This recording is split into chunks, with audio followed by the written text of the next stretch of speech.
All right, good evening, everyone. Let us begin by thanking all of our sponsors for tonight's shir.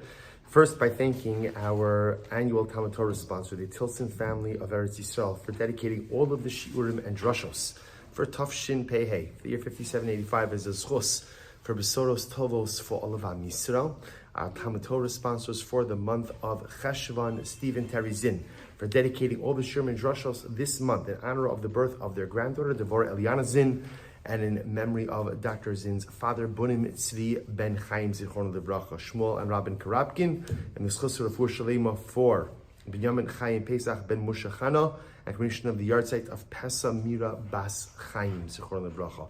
Dr. Moshe and Ellen Gevant for dedicating the Shurim this month in memory of Dr. Gevant's parents, Yaakov Meir Ben Moshe Leib and Shina Bas Abba, and Dr. Bezad and Yamina Salfer of Los Angeles for dedicating the Shurim this month in memory of Refuah Shalema for Esther Bracha Bas Chaya. And our shir tonight is sponsored by David and Blini Ehrenfeld, Le'ilui Nishmas Menachem Ben Yisrael Yaakov. We hope then in the merit of our Talmud Torah, all of the neshamas will have an aliyah, the families Ein Nechama, all of those who need a refuah should have one together with Kol Cholei Yisrael. Kodesh Baruch Hu should Emir Hashem bring home our hostages b'shalom and b'karov, and allow our holy soldiers to be successful b'chol ma'aseh yedehem. So with that, let us begin. So tonight, we're going to spend a little bit of time speaking about Parshas Chayei. And there is much to discuss in this incredible parsha, so many incredible pieces. And, it's interesting to note because we call the parsha Chayei because it discusses, Chayei sounds like it talks about the life of Sara Imenu. But of course, as you know, the parsha really has very little to do with the life of Sara Imenu and everything to do with the death of Sara Imenu. The real parsha that discusses the life of Sara Imenu was really Parshas Vayera. Last week's parsha was really where we saw just the full measure of Sara Imenu's life. So much dynamic activity on behalf of Sara Imenu. But nevertheless, parsha is called Chayei. So the Torah says as follows: Vayu Chayei Sara, Mea Shana ve'Esrim Shana ve'Sheva Shanim Shnei Chayei Sara. These are the years of Sara Imenu's life. 100 years, 20 years, and 7 years, the years of Sarah's life. So again, we're all familiar with the first Rashi. And Rashi points out over here the fascinating way in which the Torah records Sara Imenu's lifetime. It could have just said Sarah lived for 127 years. Why 100 years, 20 years, 7 years? So here Rashi explains to tell us that each of these intervals were significant. When she was 100 years old, she was as sin-free as she was when she was 20.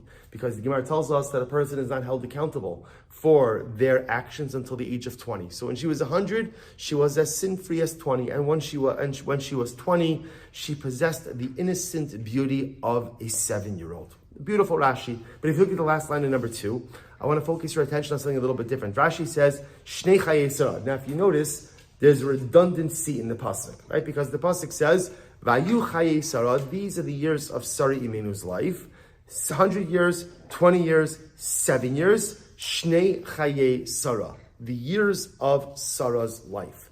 That last phrase is totally redundant.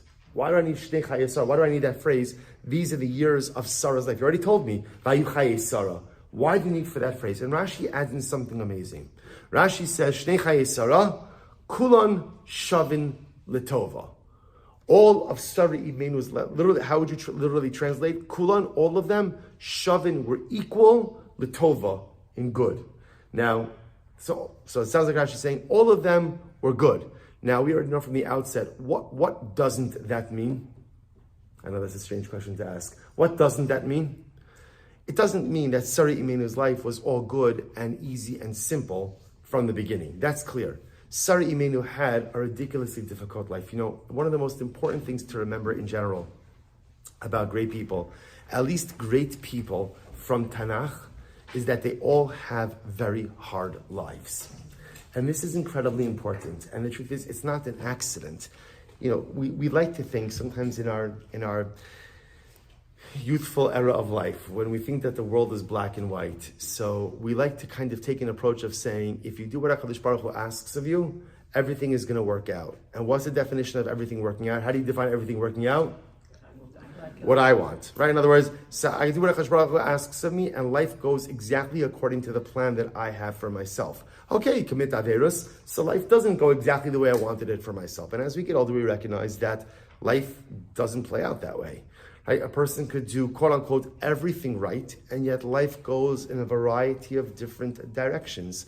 Conversely, sometimes you see people doing everything wrong, and it seems like everything's working out for them. We have one of the greatest theological conundrums is the concept of tzaddik v'ralo, rasha v'tovlo. The righteous suffer, bad things happen to good people, and yet somehow there are bad people who seem to enjoy a perfect and wonderful and happy life. How do you reconcile that? And what's the answer? We don't.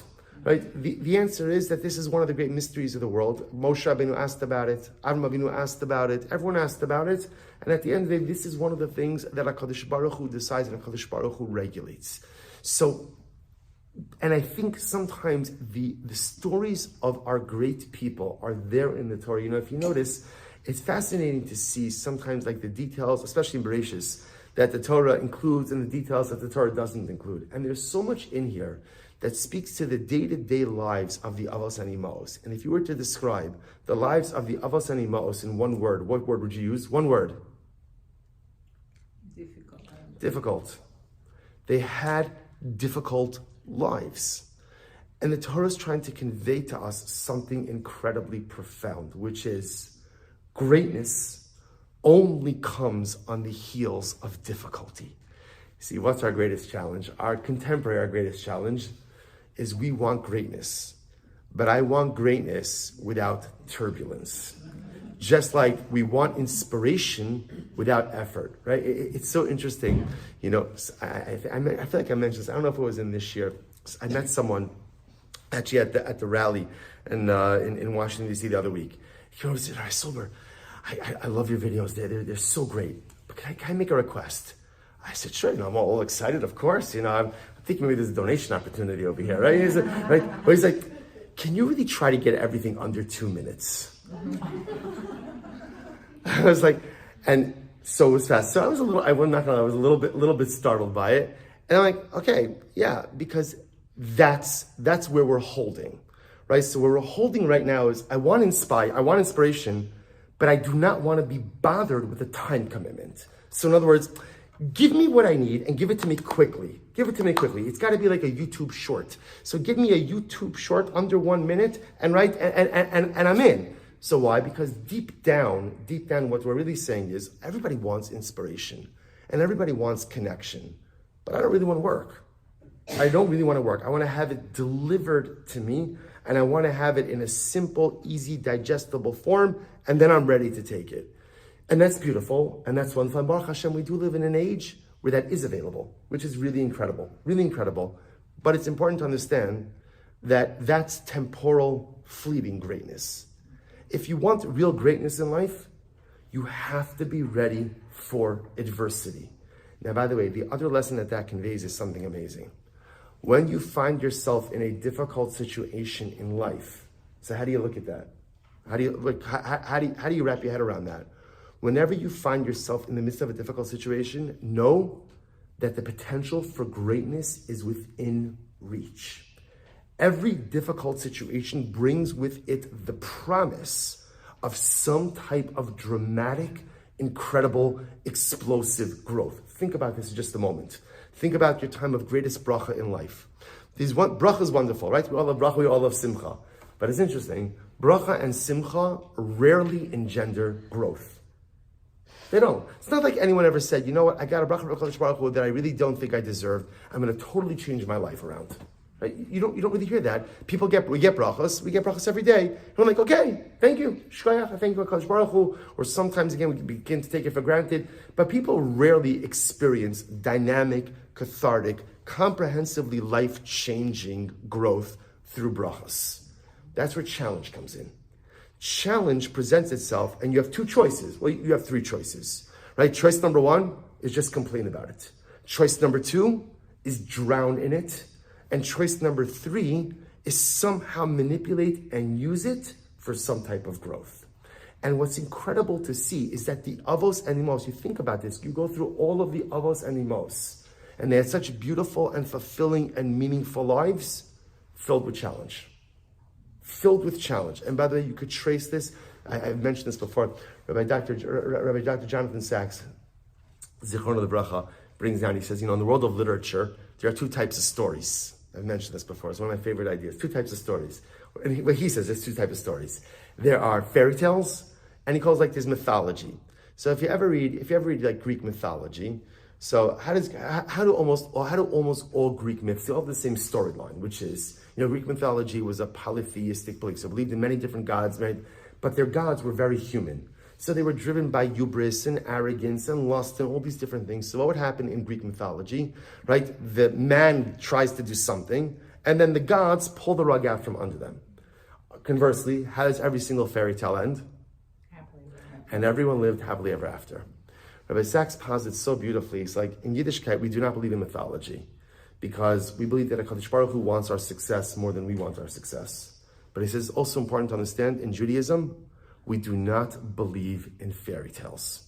There is no one of our stories that ends and everyone lived happily ever after. There will be a story. That's the story of Mashiach.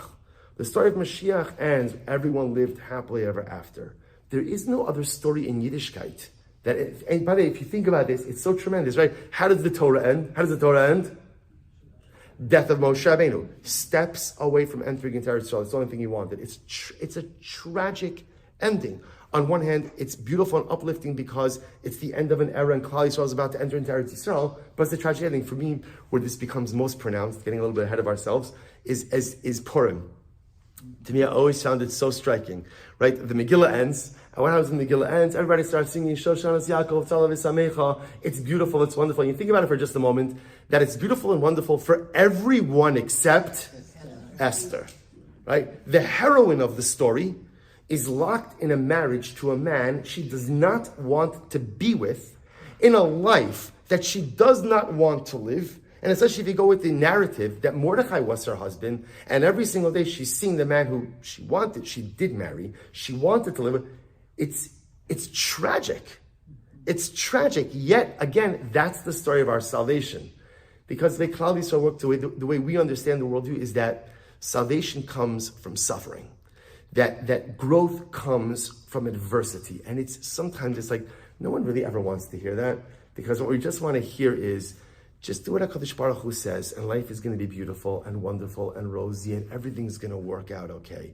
So you can tell yourself that story, but make sure just like you don't look around the world, because if you look around the world, that's not what happens. Life is filled with adversity, but adversity, and it might sound strange, could be a tremendous bracha, because adversity causes us to grow in ways that bracha never would. That is the blessing of, there's a woman, Sherry Mandel. If you remember again, her son, Kobe Mandel, was murdered in Tekoa. They live in Tekoa, in Eretz Yisrael, in the Shomron. And she wrote an incredible book called The Blessing of a Broken Heart. It is the most incredible, a bereaved mother. Her son was murdered. And she speaks about the power that is unleashed from a heart that is broken into multiple pieces. And that's power that you can't access with a whole heart. It's power that you can't even access with a heart that's filled with joy. It's a power that only comes out when the heart is broken into multiple pieces. Again, it's a lesson none of us want to live. And it's a lesson that none of us really want to accept, but nevertheless, it's a reality. So therefore, coming back to Rashi, right, at the end of source number 2, when Rashi says that Sari Imenu's life, Kulan Shavin Latova, can't mean that all of her days were good, because that's not true. Sari Imenu had a very difficult life. Sari Imenu suffered with infertility her entire life. Sari Imenu saw the man of her dreams having to marry another woman in order to go out and build that Abrahamic dynasty. Sarah did not speak with God. But yet again, Sari Imenu went, she left Haran, she left her homeland, she followed her husband to some who knows what. Remember again, she goes to Canaan. Then they go to Mitzrayim. When she's in Mitzrayim, she's taken by Paro. Sarah was taken twice. Right? Sarah was taken twice. By Paro, by Avimelech. Now again, through miraculous intervention, nothing happened to her. But again, I don't think we could in any way minimize the trauma just of being taken. Just of being, even if physically she wasn't hurt or abused, just that trauma of being taken is overwhelming. And this was Simon in his life. So Kulam Shav Latova can't mean that all of her days were good in that her life was easy, because her life was absolutely not easy. So what does it mean when it says Kulan Shavin Latova? That they were all equal for good. So I want to share with you two approaches. The first is the Al-Sheh. And this is really, this Al-Shich in number 3 is absolutely beautiful. So the Al-Shich writes as follows. He says, Hine yadanu mechachmei ha'emes ki Avram v'Sara bo'u l'takin es asher ifsu adam v'chava. So this is a profound construct that the Al-Shich is creating over here.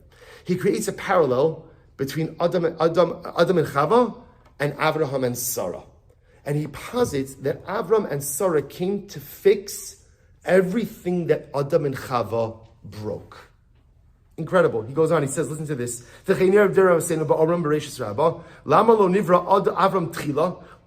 Medrash asks, why wasn't Avram created as the first man? It seems like such a better choice, right? Avram could have introduced all of humanity to HaKadosh Baruch Hu, so why wasn't he created first? Mipnei shemashe kilkel Adam ba Avram v'tikein. V'im haya nivra hu tchila mi yitakin Avram kinei l'takin ba Avram. This is because Avram's entire tachlis was to fix that which Adam Harishon broke. And if Avram was born before Adam, then who would have cleaned up Adam's mess? So first of all, just a profound idea that Avram and Sarah were here to go ahead and fix everything that Adam and Chava broke. V'hu, ki Adam v'Chava, listen to this, ki Adam and Chava heviu misa la'olam. For example, Adam and Chava brought death to the world. Right? When they went ahead and they ate from the Eitz Das Tov, the tree of knowledge of good and evil, they brought death to the world. V'Avram v'Sarah heviu chayim la'olam. So whereas Adam and Chava brought death to the world, Avram and Sarah brought life to the world. How did they bring life to the world? Spiritual life. Because they introduced the Ribono Shel Olam to or introduced humanity to the Ribono Shel Olam. Eilu garma klala, ve'eilu nivracha b'cha. Adam and Chava brought curse to the world, klala, and Avram and Sarah brought bracha.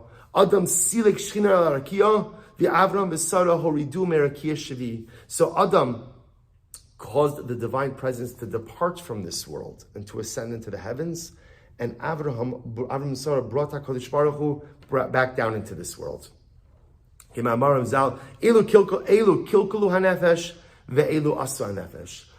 and Chava corrupted the soul, and Avraham and Sarah went ahead and purified the souls of so many. Shneimar es hanefesh asher asu b'chara. Elu achlu ve'achilu mashe mevi misa la'olam ve'elu achlu ve'achilu mashe mevi chayim. This is incredible. Adam and Chava ate, and through eating brought destruction upon the world. Avram and Sarah opened up their tent, fed strangers, and through food brought spirituality to the world. Good.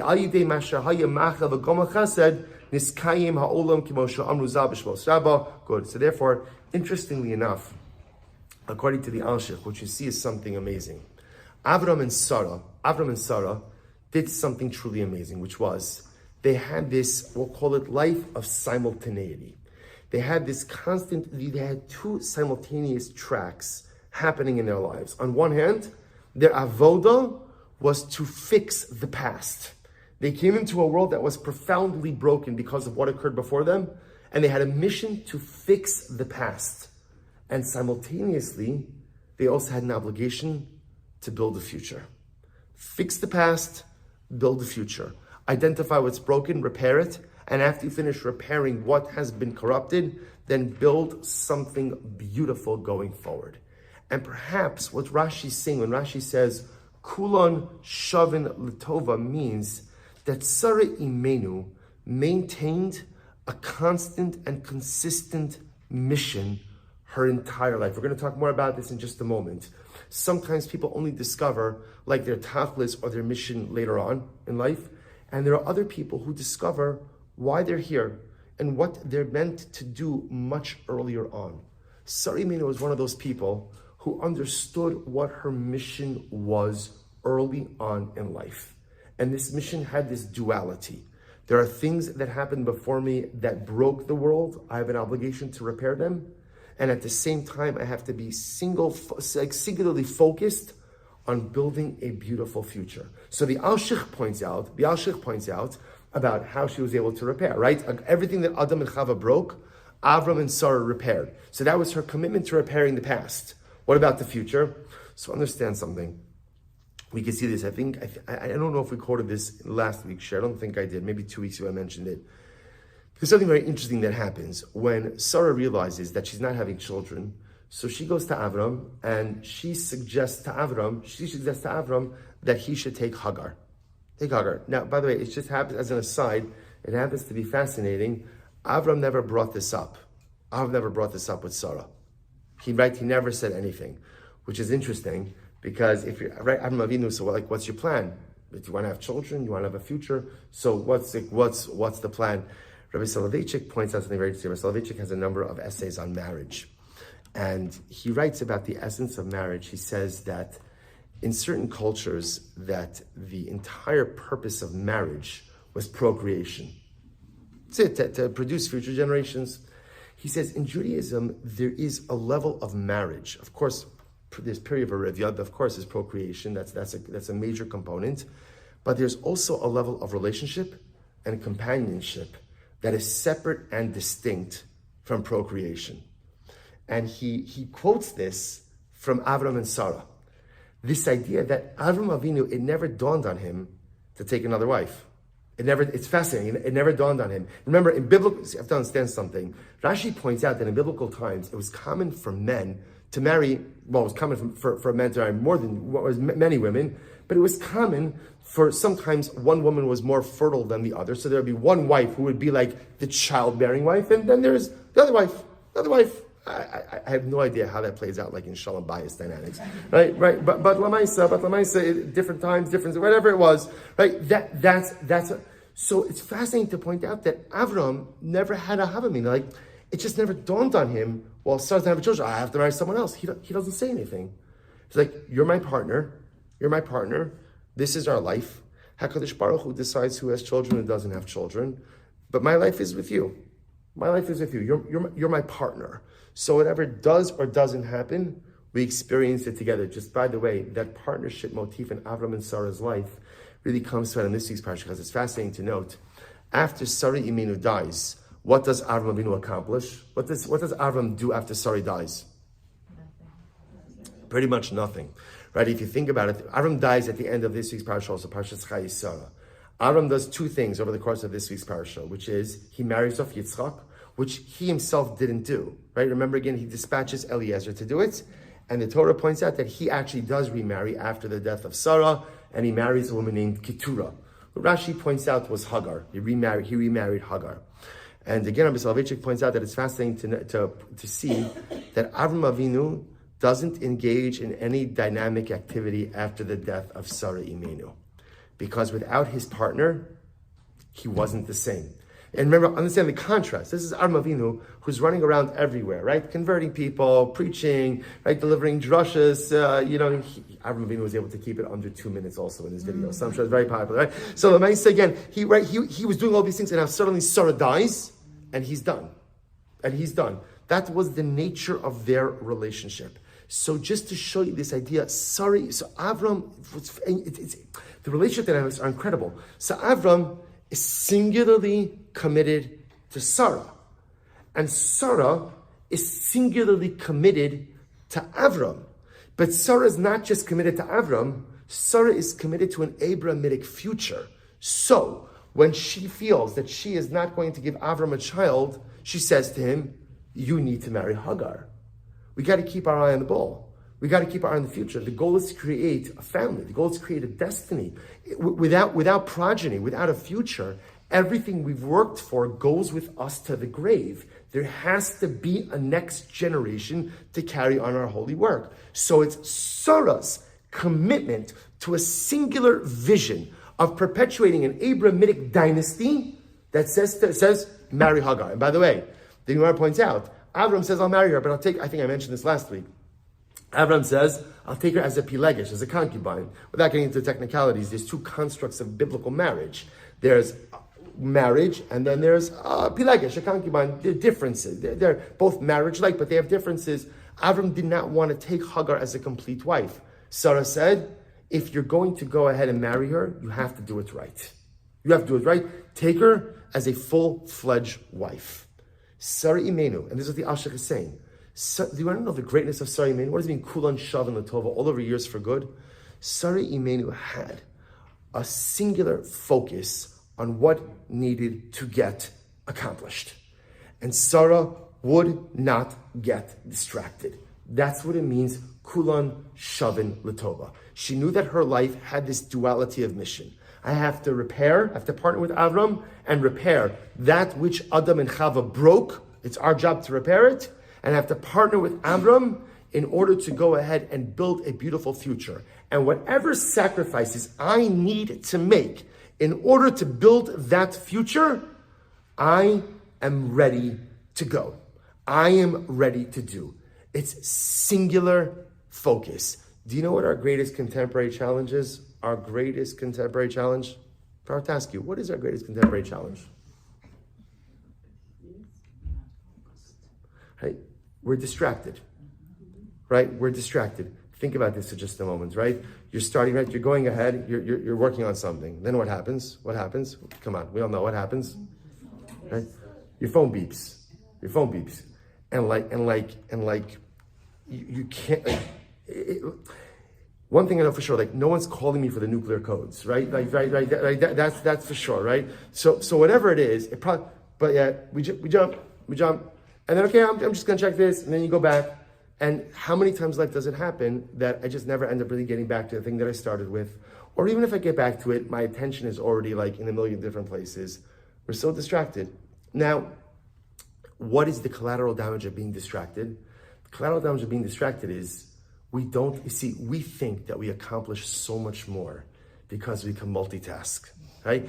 I'm not going to take a show of hands about how many people have been on a Zoom meeting and answering emails at the same time, right?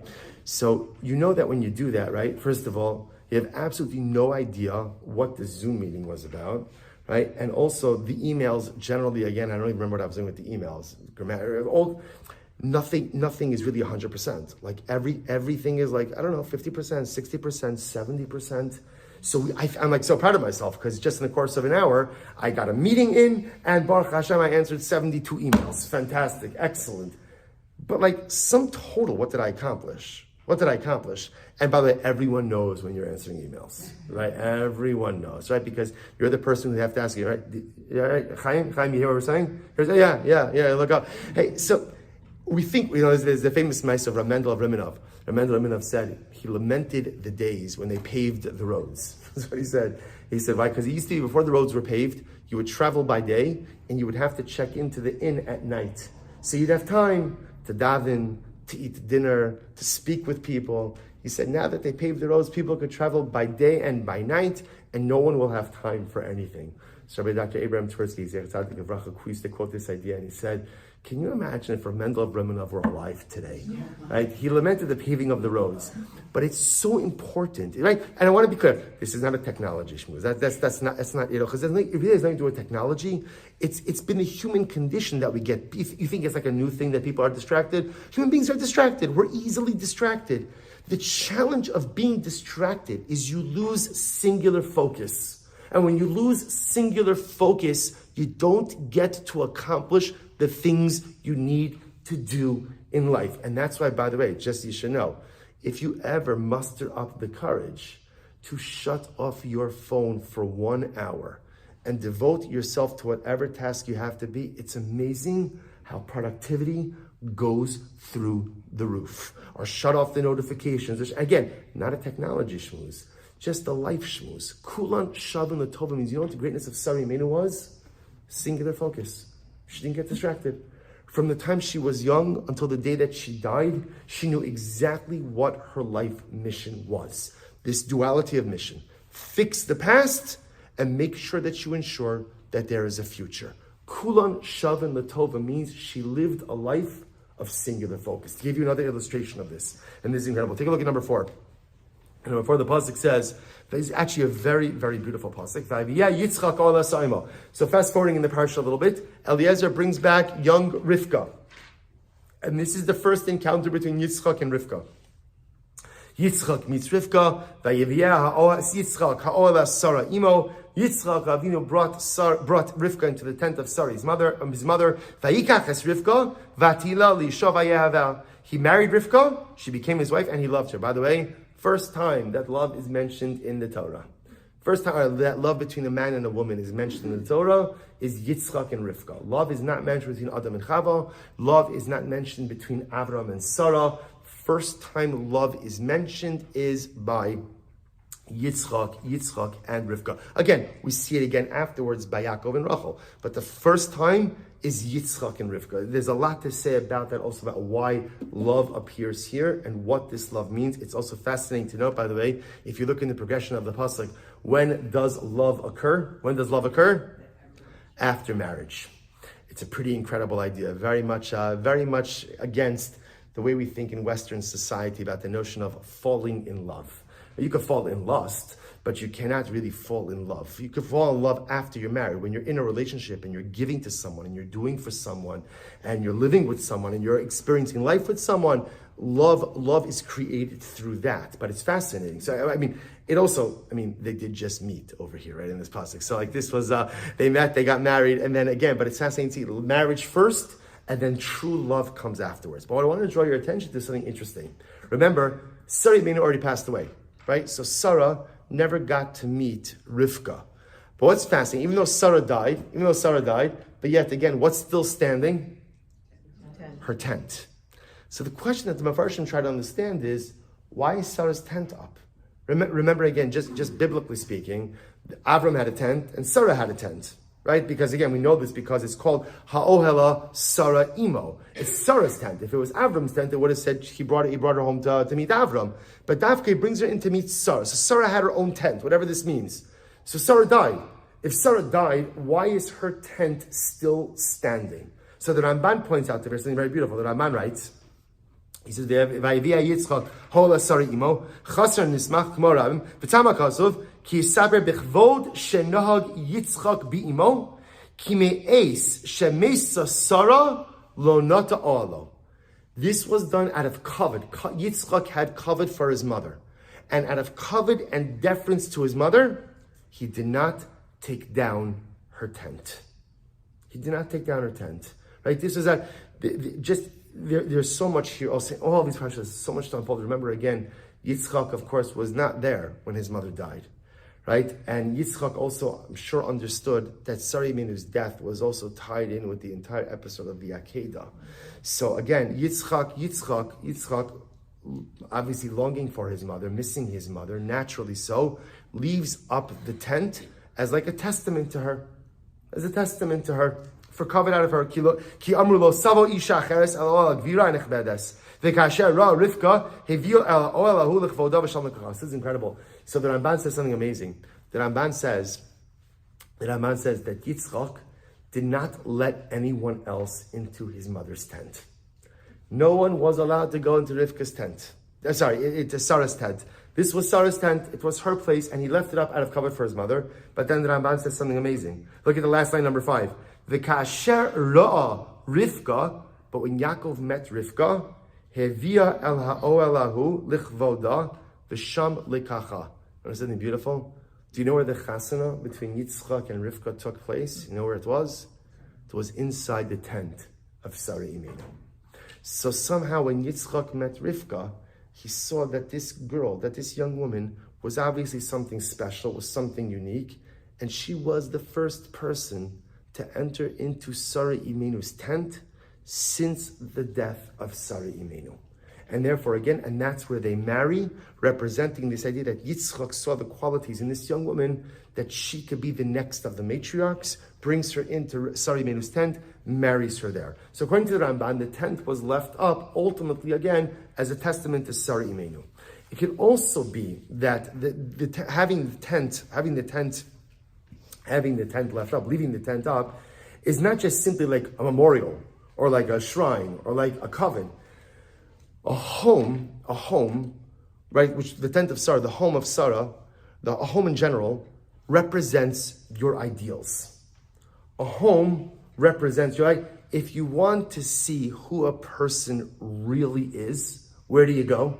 You go into their house, right? You can tell a lot about people, right? You walk into someone's house, you could tell a lot about people, right? What does the house look like? Right? How do they run their home? How do people talk to each other inside of the house? What's the general behaviors? Actually, there's a beautiful measure. Take a look at number 6. The Medrash writes, this is incredible, V'lo od, ela koros beiso shel adam va'avana me'idin alav. You know, after 120, when we leave this world and we go up to Beis Din Shel Ma'ala, so do you know who comes to testify about us, right, before the heavenly tribunal? You know who comes to testify?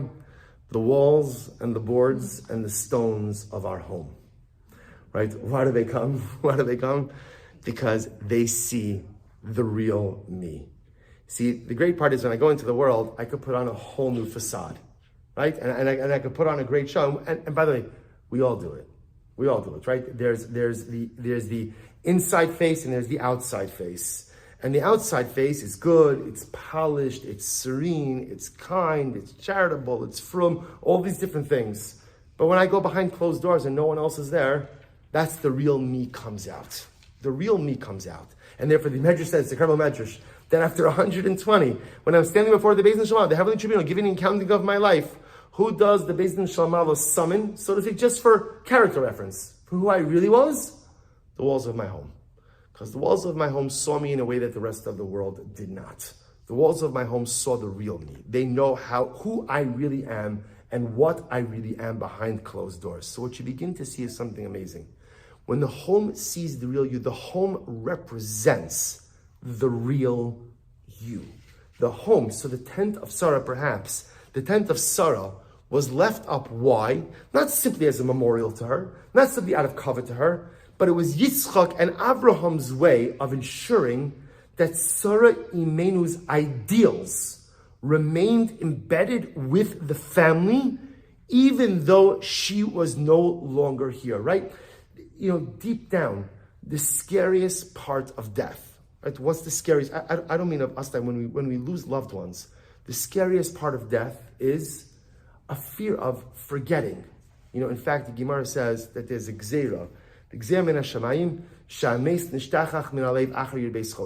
dead are forgotten after 12 months. Now, that's not literal, because anyone who's experienced loss knows you don't forget about people you love after 12 months. But what it means is that HaKadosh Baruch Hu programmed us with different coping mechanisms. Person endures loss, they think life is over, nothing's ever going to be the same, and then something amazing happens, which is we adapt.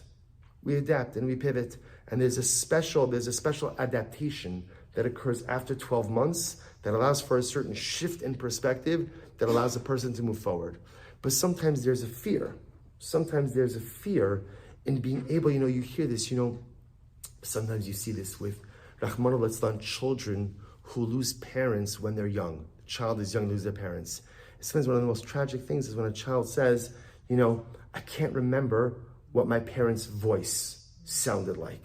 Or again, I can't remember, I could see pictures of my parent, but like when I close my eyes, I can't conjure up like a memory of what my parent looked like. Sometimes even greater than death is the fear of really losing that connection with your loved one. And it could very well be that Avraham and Yitzchak had this same fear as well. So what do? They leave up Sarah's tent. Because Sarah's tent was not simply, again, a memorial, not simply that shrine, but Sarah Imenu's tent, the home, represents your ideals. The home represents who and what you are. So they left up Sarah's tent, so that's who Sarah was as a person, right? Sarah was no longer there with them physically, but who Sarah was, what she represented, bless you, what she believed in life, those things would remain with the family. And it's incredible to see that in the tent, you see who Sarah Imenu really was. How? Take a look at number 7. So the pasuk says something amazing. So remember again, we're going back and forth a little bit in the parasha, so I apologize for the ping-ponging a little bit, but we're going back a little bit now. So remember again, this is after the birth of Yitzchak. So Sarah sees Yishmael behaving inappropriately, and she's worried about the impact that is going to have on Yitzchak.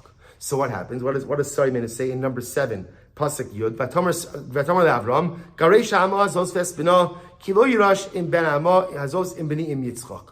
So Sarah Imenu says, you need to get rid of Yishmael and Hagar. Kick him out of the house. I can't have them here, because if we're going to raise a Yitzchak, if we're really going to raise a child, B'kedusha, B'tar, and create the future, I cannot have a Hagar and Yishmael here.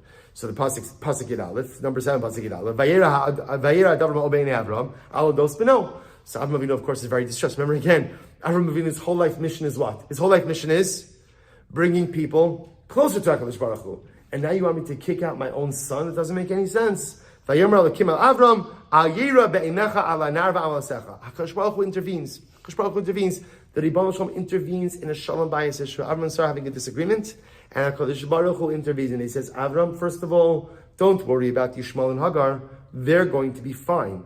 Kol asher tomar elecha Sarah shma bekola. Whatever Sarah says to you, whatever she says to you, listen to her. Ki b'yitzchak yikar lecha zara. Which, by the way, is a very sweeping statement, right? Whatever Sarah says to you, listen to her. So the shaila is, why? In other words, why should Avram listen to Sarah? So Rashi points out besides the fact that God told him to, but Rashi says in number 8, Shema v'kola lamadnu shahaya Abraham tafel l'Sarah b'nevius. So Rashi says, you see from here that in fact Sarah was a greater prophetess than Avram. Sarah, greater nevuah than Avram Avinu. What's the problem with the Rashi? What's the problem?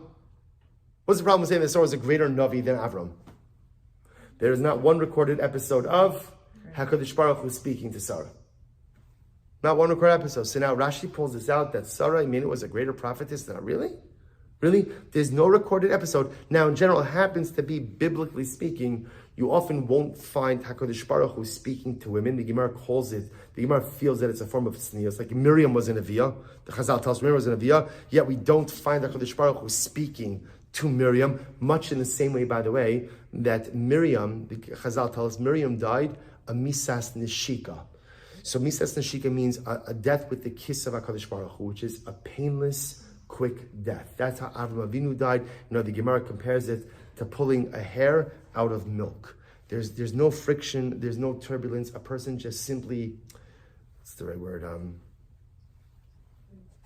Passes. A person just transitions. So that's how Aaron died.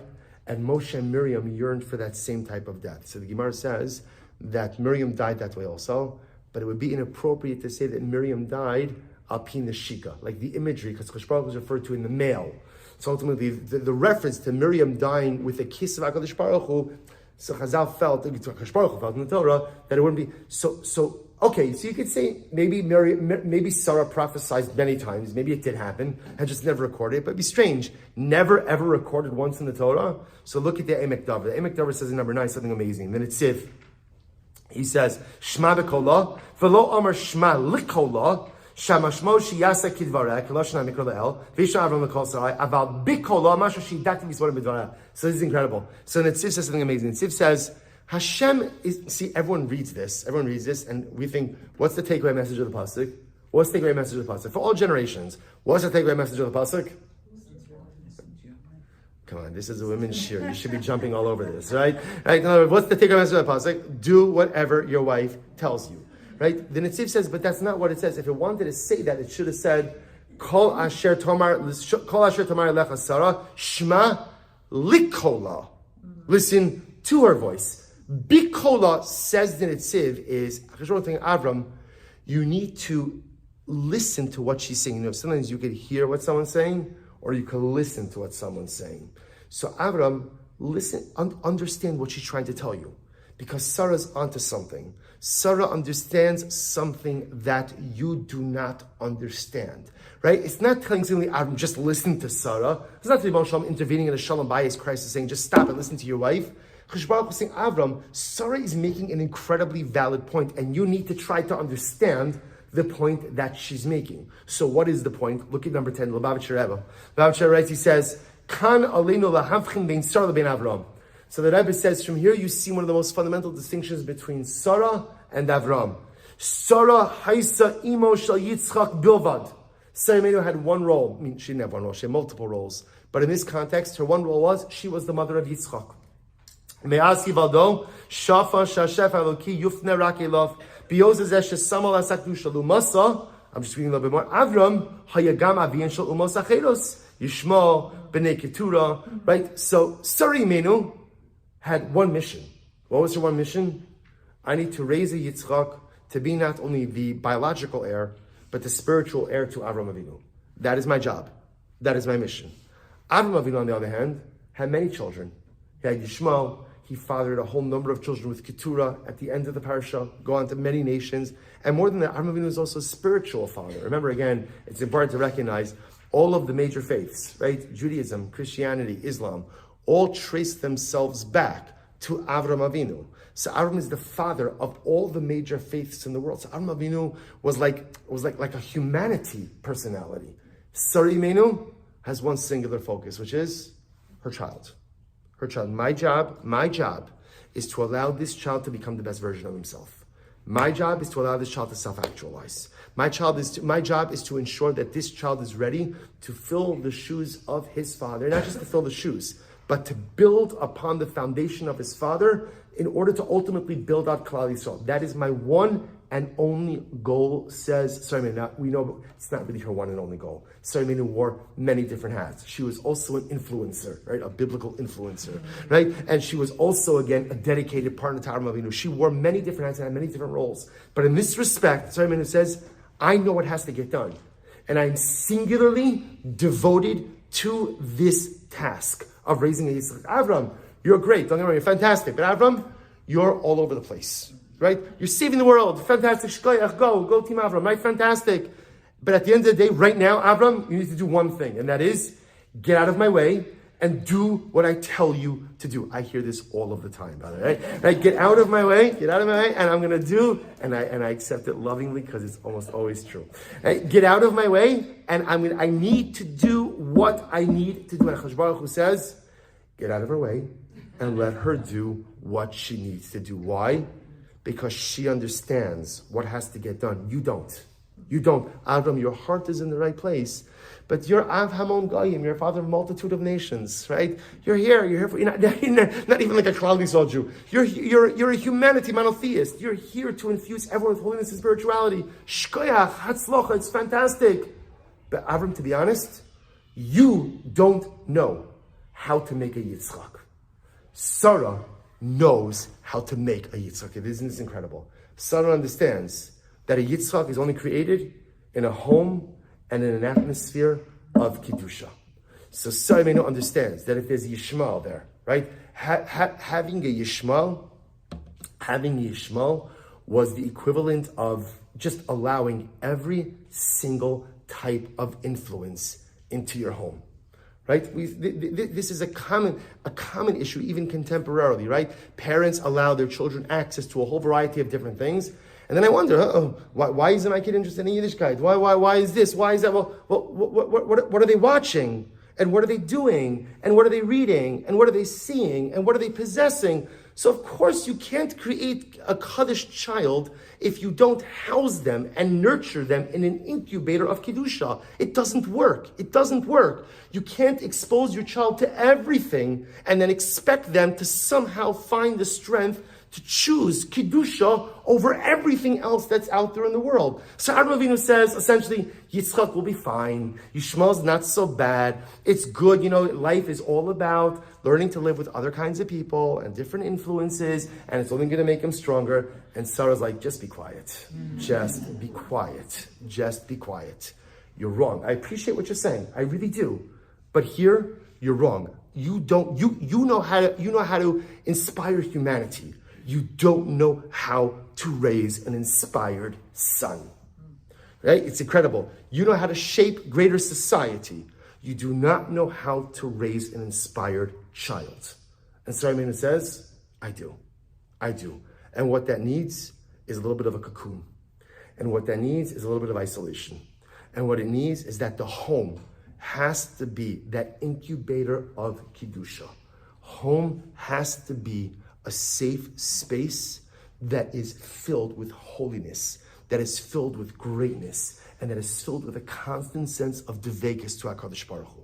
And if there are other alien influences that seep in there, that is going to erode the traction and growth of Yitzchak Avinu. So therefore, again, HaKadosh Baruch Hu, that's what Lubavitcher Rebbe is saying. So this was, and it's fascinating, as much as they were partners, Sarah couldn't do what Abraham did. Right? So it wasn't the person to go out and influence all of humanity, but yet amazingly enough, Avram couldn't do what Sarah did either. And perhaps if we bring this all together, right, this is why they left the tent. What does the tent represent? The tent is the home. The home represents, like Zon the Medrash, the home represents the real you. What was the real Sari Imenu? The real Sari Imenu was a mother who was fiercely dedicated to the creation of an inspired next generation. The Sari Imenu, her singular focus was, how do I get a Yitzchak from birth to death, constantly inspired, constantly holy, ready to take over his father's spiritual enterprise and bring it to the next level. And that's perhaps what it means at the end of the day of Kulan Shavan Latova. When Rashi says, Shnei Chayei Sarah, all of Sarah Imenu's years were all good. Remember, like we said, good doesn't mean easy. Good means that she had a singular focus. All of her years, she had a singular, positive, good focus. And what was that positive, good, and singular focus? It was to build a beautiful and holy future for Avram Avinu. Now, interestingly enough, that focus took on different directions at different times, right? In the beginning, she thought it was going to be through Hagar. Then it didn't work out through Hagar. Then she was blessed with Yitzchak. And once it was with Yitzchak, I got it. I know what I have to do. I know what I have to insulate. I have to protect, and I have to nurture. That was Sari Imenu. And she ingrained that within her family to such an incredible degree that even when she died, they left the tent up, because the tent represented Sarah's commitment to family and Sarah's unyielding commitment to the creation of holy and inspired family. And it was so fierce, and it was so intense, and it was so passionate that even when she died, they could not bear to take down her home. So if you bring all of this together, with this will conclude. So it turns out that when the pasuk says that Shnei Chayei Sarah Kulan Shavan Latova, really that's teaching us that Sarah Imenu lived life with a profound singular focus. What was a singular focus? So two different approaches, the Al-Shich, and we'll call it the second approach. The first approach of the Al-Shich is that Sarah Imenu saw that her divine purpose in this world was this twofold idea. Number one, fix that which was broken in the past. Identify all that Adam and Chava broke and find the courage to repair it. Right? So that simultaneity of repairing the past, building the future. And from her entire life, from the time that she was young to the time that she died, that was her only focus. And approach number two, her singular focus was the creation and the building of a beautiful, inspired family. And she recognized that the only way that's going to happen is if I'm singularly focused on it. If I'm distracted, or if the home gets distracted in any way, it's not going to happen. Yitzchak will be good. Yitzchak will be nice. He'll be fine. But she had a choice, and she recognized, I could either raise a Yitzchak, or I could raise a Yitzchak Avinu. What's there between a Yitzchak and a Yitzchak Avinu? Like most things in life, it all boils down to a mother, right? A distracted mother could build a Yitzchak. A singularly focused mother could build a Yitzchak Avinu. And ultimately, again, the Kulan Shavan Latova represents Sarah Imenu's singular focus to this holiest of tasks. What's the takeaway for us?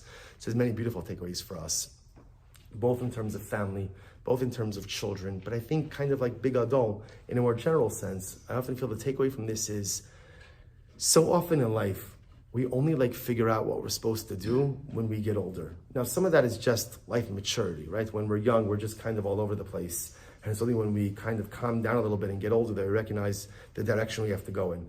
But a lot of times in life, we don't figure out what we're really supposed to be doing because we're distracted, because we're just literally all over the place. And I think what Sarah Imenu teaches us is the need sometimes to achieve some level of inner quiet. In Chassidus, there's the concept of hisbodedus, of being alone with oneself, right? I mean, you don't have to sit cross-legged and start humming or anything, but the idea of just clearing your mind a little bit, shutting everything off, being alone with yourself. Like the Ramchal writes, "Machol vaso ba'olamo." What is my obligation in this world? Why am I here? Why am I here? What am I doing in life? What's my tachlis? It can't just be to acquire. It can't just be to enjoy. It can't. What is it that I am supposed to do? Because if I could figure that out, and by the way, that thing could change many times over the journey of life. It could be accomplishing and then move on to something else, or it could be multiple things. But if I could figure it out, then I could put my singular focus. And once I put that singular focus upon the objectives and goals of life, there is no telling what we can accomplish. I'll stop over here for tonight. Shkayach, everyone. Have a wonderful evening.